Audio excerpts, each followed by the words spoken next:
بصراحه. ليه؟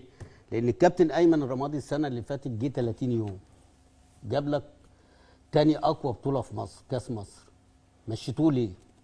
عشان تجيبوا الراجل ده مش عارف يقرا الجيم، مش عارف يقرا مين اللي كويس ومين الوحش، مش عارف. يعني انت الشوط الاولاني ماشي، انت بدات بكورتين، واحده بزيره عملها لعدي انفراد، الشناوي انقذ هدف محقق، واخد بالك. بعدها على طول ناصر ماهر هات وخد مع ادم كايد في اول 5 دقايق، وبعد كده الزمالك ما جاش. حتى ضربه الجزاء جايه بايلاق باجتهاد من عدي، واخد بالك. وبعد كده واقف يتفرج على الفرقه. خلي بالك الشوط الاولاني لو تريزيجيه ما بيلعبش لنفسه كان الاهلي كسب الشوط الاولاني وما كانش طلع خسران الشوط الاولاني.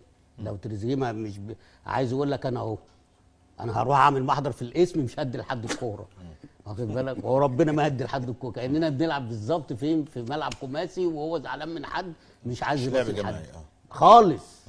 يعني انت مثلا في كام كوره تتعمل هات وخد على طول، تتعمل مش له هو بقى، يعني هو يلعبها تتعمل لبن شرقي، تتعمل بين رمضان، تتعمل لمحمد شريف. طب اتفضل يا كابتن نكمل الحته دي عشان عايز اسالك على الزمالك الحقيقه. الزمالك ما جاش. الزمالك جه اول 5 دقايق. هل ما جاش لان هي دي الامكانيات الموجوده؟ لا قدام فريق ولاعيبه عندها امكانيات مختلفه. فين مين اللي مختلف؟ انت كنت وحش.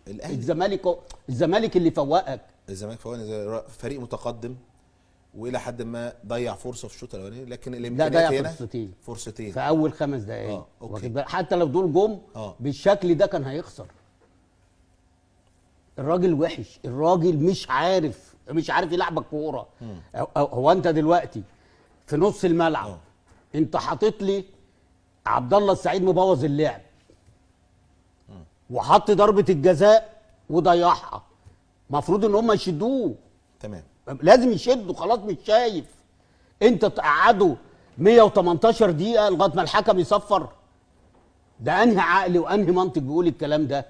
وبرضه انا بستغرب ليه المحللين اللي هم يطلعوا وفي القنوات يقول لك عبد الله السعيد. قول لي بقى انتاجه ايه عبد الله السعيد؟ طيب هرجع لك تاني كابتن رضا وكابتن مجدي. بس ماشي عشان انا عندي بس ماشي. عشان احنا عندنا انا عندي مفروض ان الماتشات دي زي ما انتوا بتقولوا لعيبه الخبره زي حسين الشحات كده اما نزل، واخد بالك. مش دي لعيب عنده خبره، عمل ايه؟ فرق، خلص، جاب لك جون وجاب لك ضربه جزاء.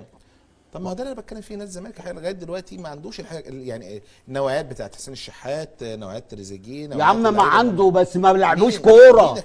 يا عم بزيره دوت فرقه لوحده. طب ما هو راجل كان موجود